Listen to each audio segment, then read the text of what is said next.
നമസ്തേ. ഞാൻ MB Appu, Muvattupuzha Sukhajeevan nature സെൻ്ററിൻ്റെ ഡയറക്ടറാണ്. ഇന്ന് ഞങ്ങൾ നടത്തുന്ന ഷുഗർ റിവേഴ്സ് ക്യാമ്പിനെ കുറിച്ച് ചില കാര്യങ്ങൾ പറയാനാണ് വന്നിട്ടുള്ളത്. എന്തിനാണ് ഷുഗർ റിവേഴ്സിനൊരു ക്യാമ്പ്? ഷുഗറിന് ആശുപത്രി പോവുകയും മരുന്ന് കഴിക്കുകയല്ലേ വേണ്ടെന്നാണ് നമ്മളുടെ മിക്കവാറും പേരുടെ ചോദ്യം. നമ്മളിന്ന് ചെയ്തുകൊണ്ടിരിക്കുന്നതും അതാണ്. പക്ഷേ നമ്മളിങ്ങനെ കൃത്യമായി ആശുപത്രിയിൽ പോവുകയും മരുന്ന് കഴിക്കുകയും ഡോക്ടർ പറയുന്ന ടെസ്റ്റുകളും എല്ലാം ചെയ്തു കഴിഞ്ഞാലും ഈ ഷുഗർ ആർക്കും കുറഞ്ഞു കാണുന്നില്ല, മാറിക്കാണുന്നുമില്ല. ഇനി കുറയുന്നില്ലെന്ന് മാത്രമല്ല, അത് കൂടി വരികയും ചെയ്യുന്നു. ആദ്യം നമ്മൾ കഴിച്ചിരുന്ന ഗുളിക, പിന്നീട് അതിൻ്റെ ഡോസ് കൂട്ടേണ്ടി വരുന്നു, പിന്നെ അതിൻ്റെ ഗുളികയുടെ എണ്ണം വർദ്ധിപ്പിക്കേണ്ടി വരുന്നു, പിന്നെ പലർക്കും ഗുളിക നിർത്തി ഇൻസുലിനിലേക്ക് പോകേണ്ടി വരുന്നു. അവസാനം ഇൻസുലിനും ഗുളികയും വേണ്ടി വരുന്നു. അവസാനം ഇൻസുലിനും ഗുളികയും കഴിച്ചാലും ഷുഗർ കൺട്രോൾ ചെയ്യാതെ ഷൂട്ടപ്പ് ചെയ്തു പോകുന്ന അവസ്ഥ. ഇതാണ് പലപ്പോഴും കണ്ടുവരണത്. ആദ്യം ഷുഗർ മാത്രമേ ഉണ്ടായിരുന്നുള്ളൂ, പിന്നെ പതുക്കെ പ്രഷർ ആരംഭിച്ചു, പിന്നെ നമ്മുടെ കാലിന് പെരുപ്പ് തുടങ്ങി, കാലിന് മരപ്പ് തുടങ്ങി, കറുത്ത പാടുകൾ വന്നു, ചെരുപ്പ് ഊരിപ്പോയാൽ അറിയില്ലാത്ത അവസ്ഥ വന്നു, പിന്നെ കുറച്ചുകൂടി കഴിയുമ്പോൾ മുറിവുകൾ വന്നാണ് ഉണങ്ങാതെ അത് ഭേദമാകാത്ത അവസ്ഥ, അതിങ്ങനെ വ്രണമായിരിക്കുന്ന അവസ്ഥ. ഇതാണ് പലർക്കും കണ്ടുവരണത്. അതുപോലെ ചിലർക്ക് ഡയബറ്റിക് റെറ്റിനോപ്പതി ഉണ്ടാവുന്നു. ആദ്യം കുഴപ്പമൊന്നും പിന്നെ പതുക്കെ കാഴ്ച മങ്ങി വരുന്നു, അങ്ങനെ കാഴ്ച കുറഞ്ഞു വരുന്ന അവസ്ഥ. അതുപോലെ ഫാറ്റി ലിവർ സിറോസിസ്, പിന്നെ മൂത്രത്തിൽ പത വരുന്നു, മൂത്രത്തിൽ ക്രിയാറ്റിൻ കൂടുന്നു. അതുപോലെ ധാരാളം പേർക്ക് ഇപ്പോൾ സെക്ഷൽ ഡിസ്ഫങ്ഷൻ കാണുന്നുണ്ട്. ഇറക്ഷൻ്റെ പ്രശ്നം, ലൈംഗിക ശേഷിക്കുറവ്, ഉദ്ധാരണക്കുറവ്, സെക്ഷൽ ഡ്രൈവിൽ ഏർപ്പെടാൻ വയ്യാത്ത അവസ്ഥ. ഇനി അഥവാ ഏർപ്പെട്ടാൽ തന്നെ ഒരു അനുഭൂതി കിട്ടാത്ത, സെൻസിറ്റിവിറ്റി കുറഞ്ഞു പോകുന്ന അവസ്ഥ. സ്ത്രീകൾക്കാണെങ്കിൽ ഓർഗാസം.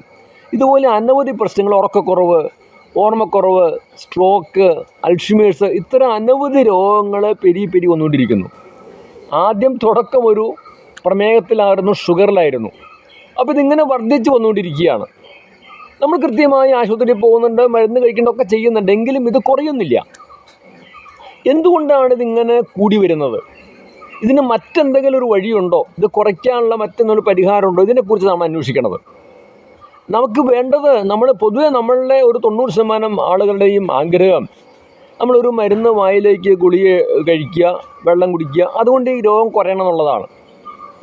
അത് കുറ്റമല്ല, നമ്മുടെ ഒരു ശീലം അങ്ങനെയാണ്. അങ്ങനെ കുറഞ്ഞു വരുന്ന മരുന്ന് അന്വേഷിച്ചാണ് നമ്മൾ ഓരോരോ ആശുപത്രിയിൽ കയറി ഓരോരോ ഡോക്ടർമാരെ കണ്ടുകൊണ്ടിരിക്കുന്നത്. ഒരു കാര്യം മനസ്സിലാക്കേണ്ടത്, അങ്ങനെ ഒരു മെഡിസിൻ ഇന്ന് വരെ ലോകത്ത് കണ്ടുപിടിക്കപ്പെട്ടില്ല എന്നുള്ളതാണ്. ഷുഗറിനെ കുറയ്ക്കാനോ ഷുഗറിനെ മാറ്റാനോ പറ്റിയ ഒരു മരുന്നും ലോകത്തില്ല. ബ്ലഡിൽ ഷുഗറിനെ കുറയ്ക്കാനുള്ള മരുന്നുണ്ട്, ബ്ലഡ് ഷുഗർ കൺട്രോൾ ചെയ്യാനുള്ള മരുന്നുണ്ട്, കൺട്രോൾ ചെയ്യാനുള്ള മരുന്നാണ് ഉള്ളത്. പക്ഷേ ഈ ബ്ലഡിൽ, രക്തത്തിൽ ഷുഗർ കൂടുന്നു, പഞ്ചസാര കൂടുന്നു എന്ന് പറയണത് അതല്ല രോഗം. അത് രോഗത്തിൻ്റെ ഒരു ലക്ഷണം മാത്രമാണ്. രോഗമെന്ന് പറയണത് ബാധിക്കുന്നത് പാൻക്രിയാസിനെയാണ്. നമ്മുടെ പാൻക്രിയാസ് എന്ന് പറയുന്ന എൻഡോക്രൈൻ എന്ന് പറയുന്ന അന്തസ്രാവി ഗ്രന്ഥി, അത് ഉൽപ്പാദിപ്പിക്കപ്പെടുന്ന ഇൻസുലിൻ ആവശ്യത്തിനുണ്ടെങ്കിൽ മാത്രമേ നമ്മൾ കഴിക്കുന്ന അന്നജത്തിൽ നിന്ന്, കാർബോഹൈഡ്രേറ്റിൽ നിന്ന്, ഇഡ്ഡലിയും ദോശയൊക്കെ തിന്നുമ്പോൾ അതിൽ നിന്നുള്ള ഗ്ലൂക്കോസിനെ ശരീരത്തിന് സ്വീകരിക്കാൻ പറ്റുള്ളൂ. അത് ചെന്ന് നമ്മളുടെ സെല്ലുകൾക്കകത്തുള്ള മെറ്റോകോൺട്രിയയിൽ വെച്ച് ആണ് ഊർജ്ജം ഉൽപ്പാദിപ്പിക്കുന്നത്. ആ ഊർജ്ജമുണ്ടെങ്കിൽ മാത്രമേ നമുക്കിങ്ങനെ ആക്ടിവിറ്റി എന്തെങ്കിലുമൊക്കെ ചെയ്യാൻ സാധിക്കുകയുള്ളൂ, നമുക്കൊരു ക്ഷീണമില്ലാതെയൊക്കെ പ്രവർത്തിക്കാൻ സാധിക്കുകയുള്ളൂ. പക്ഷേ പ്രമേഹമുള്ളവർക്ക് സംഭവിക്കുന്നത്, അവരുടെ ഈ പാൻക്രിയാസിലെ ഇൻസുലിൻ്റെ ഉൽപ്പാദനം കുറഞ്ഞു പോകുന്നു, അല്ലെങ്കിൽ ഇൻസുലിൻ്റെ ക്വാളിറ്റി കുറഞ്ഞു പോകുന്നു. അതായത് ഇൻസുലിൻ റെസിസ്റ്റൻസ് വരുന്നു. ഈ ഇൻസുലിനെ സെല്ലുകൾ സ്വീകരിക്കാത്ത അവസ്ഥ വരുന്നു. അപ്പോൾ നമ്മളെ ബ്ലഡിൽ ഷുഗർ കൂടുന്നു. അപ്പോൾ അങ്ങനെ ബ്ലഡിൽ ഷുഗർ കൂടിക്കഴിഞ്ഞാൽ നമ്മളുടെ ഹൃദയത്തിന് പ്രവർത്തിക്കാൻ പറ്റില്ല, നമ്മളുടെ ബ്രെയിനിന് പ്രവർത്തിക്കാൻ പറ്റില്ല, കിഡ്നിക്ക് പ്രവർത്തിക്കാൻ പറ്റില്ല. ആ അവസ്ഥയിൽ എന്ത് ചെയ്യും? ഇത് വൃക്കകൾ അരിച്ച് മൂത്രത്തിൽ പുറത്ത് കളയും. അപ്പോഴാണ് നമ്മൾ പ്രമേഹ രോഗിയാണ് അല്ലെങ്കിൽ ഷുഗർ രോഗിയാണെന്ന് പറയണത്. അപ്പോൾ നമ്മൾ ഓടി ആശുപത്രിയിൽ ചെല്ലുന്ന ഉടനെ ആശുപത്രിയിൽ നിന്ന് മരുന്ന് തരണം. ഈ ഗുളിക വാസ്തവത്തിൽ നമ്മളുടെ പ്രശ്നം എന്താണ്? നമ്മളുടെ പാൻക്രിയാസിനാണ് പ്രശ്നം. പാൻക്രിയാസിലെ പ്രൊഡക്ടിവിറ്റി കുറഞ്ഞു പോകുന്നു, ഉൽപ്പാദനക്ഷമത കുറഞ്ഞു പോകുന്നതാണ് പ്രശ്നം. ഇത് പരിഹരിക്കാനുള്ള മരുന്നല്ല ആശുപത്രി എന്ന് പറയുന്നത്. ഇത്തരം മരുന്നുകളില്ല. ഈ ഫലപ്രദമായിട്ട് പാൻക്രിയാസിൻ്റെ ശേഷി വർദ്ധിപ്പിക്കാൻ പറ്റിയ മരുന്ന് അവൈലബിൾ അല്ല എന്ന് പറയാം. പകരം നമുക്ക് തരുന്നത് മറ്റ് ചില ഉപാധികളിൽ കൂടിയിട്ട് ഈ ഷുഗറിൽ ഈ കഴിക്കുന്ന ആഹാരത്തിനുള്ള ഗ്ലൂക്കോസിനെ ശരീരം സ്വീകരിക്കാതെ വരിക, ഇരിപ്പിക്കുക, അതുപോലെ തന്നെ അതിൻ്റെ റെസിസ്റ്റൻസ് കുറയ്ക്കുക, മൂത്രത്തിൽ കൂടിയിട്ട് ഈ അധികമുള്ള ഗ്ലൂക്കോസിനെ പുറത്ത് കളയിക്കുക, പിന്നെ ഇതിനെ കൂടുതൽ ശരീരത്തിലേക്ക് ഇതിനെ കൊഴുപ്പാക്കി മാറ്റി ശരീരം സംഭരിപ്പിക്കാനുള്ള ശേഷി വർദ്ധിപ്പിക്കുക. ഇത്തരം ചില പദ്ധതികളാണ് ഈ മരുന്നുകൾ ചെയ്യണത്. ഇതൊന്നും നമ്മളുടെ പാൻക്രിയാസിൻ്റെ ശേഷി വർദ്ധിപ്പിക്കാൻ പര്യാപ്തമല്ല. അതുകൊണ്ടാണ് നമ്മളുടെ ഷുഗർ കുറയുകയോ ഷുഗർ മാറുകയോ ചെയ്യാത്തത്. അപ്പോൾ ഈ പാൻക്രിയാസിൻ്റെ ശേഷി കുറയാൻ കാരണം എന്താണ്? പാൻക്രിയാസിൻ്റെ ശേഷി കുറയാൻ കാരണം പ്രധാനമായിട്ടും രണ്ടാണ്.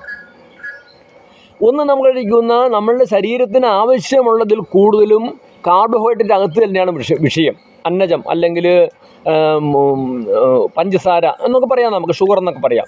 ഇത് കൂടുതൽ അകത്ത് ചെല്ലുന്നതാണ് വിഷയം. നമുക്കിപ്പോൾ ഒരു ദിവസം 5000 കലോറിയാണ് ചിലവഴിക്കുന്നതെങ്കിൽ നമ്മൾ 5000 കലോറിയോ 4500 കലോറി കഴിച്ചാൽ ഒരിക്കലും നമ്മൾ പ്രമേഹ രോഗിയാവില്ല. അത് 6000ഉം 7000ഉം കലോറി ഉള്ള ഈ അന്നജം അകത്ത് ചെല്ലുന്നതാണ് നമുക്ക് രോഗത്തിൻ്റെ കാരണം. അപ്പോൾ നമുക്ക് ഈ പ്രമേഹത്തെ കുറയ്ക്കണമെങ്കിൽ ചെയ്യേണ്ട ഒരു വഴി ഈ ആഹാരത്തിലെ അന്നജത്തിൻ്റെ അളവിനെ കുറയ്ക്കുക എന്നുള്ളതാണ്. രണ്ടാമത് ചെയ്യേണ്ടത് ഈ കഴിച്ച അന്നജത്തിൻ്റെ നിന്ന് ശരീരം സ്വീകരിക്കുന്ന ഗ്ലൂക്കോസിനെ കൃത്യമായ സെല്ലുകളിൽ എത്തിക്കണം. അതിനാവശ്യമായ വ്യായാമം ചെയ്യണം എന്നുള്ളതാണ്. ഈ ചോറുണ്ണുന്നോ അല്ലെങ്കിൽ ദോശ തിന്നുന്നോ മാത്രമല്ല പ്രമേഹത്തിൻ്റെ കാരണം. കാരണം നമുക്കറിയാം, നമ്മളങ്ങനെ വലിയ തോതിൽ അമിതമായിട്ട് ആഹാരം കഴിക്കുന്ന ആളല്ല പലരും പ്രമേഹമുള്ള ആളുകൾ. അപ്പോൾ ഈ രോഗത്തിൻ്റെ ഒരു കാരണം ശരിയായ ബ്ലഡ് സർക്കുലേഷൻ ഇല്ലാത്തതാണ്. ബ്ലഡ് സർക്കുലേഷൻ ഇല്ലെന്ന് സംഭവിക്കും. ബ്ലഡ് സർക്കുലേഷൻ ഇല്ലെങ്കിൽ, രക്തസഞ്ചാരം കൃത്യമായിട്ട് നടന്നില്ലെങ്കിൽ നമ്മൾ കഴിച്ച ആഹാരത്തിൽ നിന്ന് ശരീരം സ്വീകരിക്കുന്ന ഗ്ലൂക്കോസിനെ സെല്ലുകളിൽ എത്തിക്കാൻ വയ്യാത്ത അവസ്ഥ ഉണ്ടാവും. അപ്പോൾ നമ്മൾ ബ്ലഡിൽ ഷുഗർ കൂടും. അതുപോലെ തന്നെ പാൻക്രിയാസിൽ ഉൽപ്പാദിപ്പിക്കുന്ന ഇൻസുലിൻ എന്ന ആ ഒരു ഹോർമോണിനെ അതും സെല്ലുകളിൽ എത്തണമെങ്കിൽ മാത്രമേ ഇതിന് സെല്ലുകൾക്ക് സ്വീകരിക്കാൻ സാധിക്കുള്ളൂ പഞ്ചസാരയെ. അപ്പോൾ ബ്ലഡ് സർക്കുലേഷൻ കുറവാണെങ്കിൽ ഈ ഇൻസുലിനും സെല്ലുകളിൽ എത്താത്ത അവസ്ഥ വരും. അപ്പോൾ ഹൈപ്പർ ഗ്ലൈസീമിയ അല്ലെങ്കിൽ ഹൈപ്പർ ഇൻസുലിമിയ എന്നൊരു അവസ്ഥ, ബ്ലഡിൽ ഷുഗറും കൂടുതലുണ്ട്, ഇൻസുലിനും കൂടുതലുണ്ട്, സെല്ലുകൾ കിട്ടാത്ത അവസ്ഥ. ഇതാണ് പല ആളുകളുടെയും പ്രശ്നം. അപ്പോൾ ഇത്തരം പ്രശ്നങ്ങളെ പരിഹരിക്കണം. ഇതിനെ അഡ്രസ്സ് ചെയ്താൽ മാത്രമേ നമുക്ക് ഷുഗറിനെ കുറച്ചു കൊണ്ടുവരാൻ സാധിക്കുകയുള്ളൂ. ഇത് നമുക്ക് മരുന്ന് കൊണ്ട് സാധ്യമല്ല. ഇത്തരം മരുന്നുകളില്ല. ഇതുകൊണ്ടാണ് നമുക്ക് ഈ പ്രമേഹത്തെ മാറ്റാനോ പ്രമേഹത്തെ കുറയ്ക്കാനോ സാധിക്കാത്തത്. അതുപോലെ നമ്മളുടെ ബ്ലഡിൽ ഉയർന്ന തോതിൽ ഈ ഷുഗർ എപ്പോഴും ഉള്ളതുകൊണ്ടാണ് നമുക്ക് ഈ നേരത്തെ പറഞ്ഞ പലതരത്തിലുള്ള ഷുഗർ റിലേറ്റഡ് ഡിസീസുകൾ, അനുബന്ധ രോഗങ്ങൾ ഉണ്ടാവുന്നത്.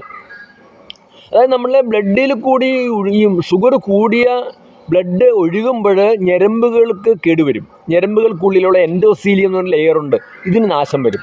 അപ്പോഴാണ് നമുക്ക് പ്രഷർ വർദ്ധിക്കുന്നത്, നേരത്തെ പറഞ്ഞ പോലെയുള്ള പല പ്രശ്നങ്ങൾ ഉണ്ടാവുന്നത്. അതുപോലെ പിന്നെ കൊളസ്ട്രോൾ വർദ്ധിക്കാൻ തുടങ്ങും, അത് ഞരമ്പുകളിൽ ഉള്ളിൽ ചെന്ന് അടിയാൻ തുടങ്ങും, ബ്ലഡ് സർക്കുലേഷൻ കുറഞ്ഞു പോകും, അപ്പോൾ നമുക്ക് പ്രഷർ കൂടും. ഇങ്ങനെ പലതരത്തിലുള്ള പ്രശ്നങ്ങളുണ്ടാവും.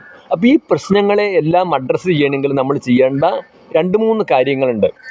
ഇതാണ് നമ്മൾ ക്യാമ്പിൽ പഠിപ്പിക്കുന്നത്. അപ്പോൾ ഇത്തരം കാര്യങ്ങൾ പഠിച്ച് ജീവിതത്തിൽ അനുവർത്തിച്ച് കഴിഞ്ഞാൽ വളരെ ഈസി ആയിട്ട് നമുക്ക് ഷുഗറിനെ കുറച്ച് കൊണ്ടുവരാൻ സാധിക്കും. ഷുഗറിനെ മാത്രമല്ല അനുബന്ധ രോഗങ്ങളെയും കുറച്ച് കൊണ്ടുവരാൻ സാധിക്കും. അപ്പോൾ ഇതിനെക്കുറിച്ചാണ് ഞാൻ ഈ അടുത്ത വീഡിയോയിൽ സംസാരിക്കുന്നത്. ഒന്നിച്ച് പറഞ്ഞാൽ നിങ്ങൾ മറന്നു, അതുകൊണ്ടാണ് 2ആയിട്ട് പറയണത്. അപ്പോൾ നമുക്കിനി എങ്ങനെയാണ് ഈ ഷുഗറിനെ കുറയ്ക്കാൻ സാധിക്കുക, അതിനെന്തെങ്കിലും ഞാൻ പറഞ്ഞു, മരുന്നിൻ്റെ മാർഗ്ഗത്തിലൂടെ മാത്രം പോയാൽ ഷുഗർ കുറയില്ല എന്ന് പറഞ്ഞു. മരുന്ന് വേണ്ടെന്നല്ല പറഞ്ഞത്, ഈ മാർഗ്ഗത്തിലൂടെ മാത്രം പോയാൽ ഷുഗർ കുറയില്ല എന്ന് പറഞ്ഞു. മറ്റു മാർഗ്ഗങ്ങളുണ്ട്. അതെന്താണെന്ന് ഞാൻ പറയാം. അത് നിങ്ങളെ പഠിപ്പിക്കാനുള്ള സംവിധാനമാണ് ഞങ്ങൾ ചെയ്തു വരേണ്ടത്.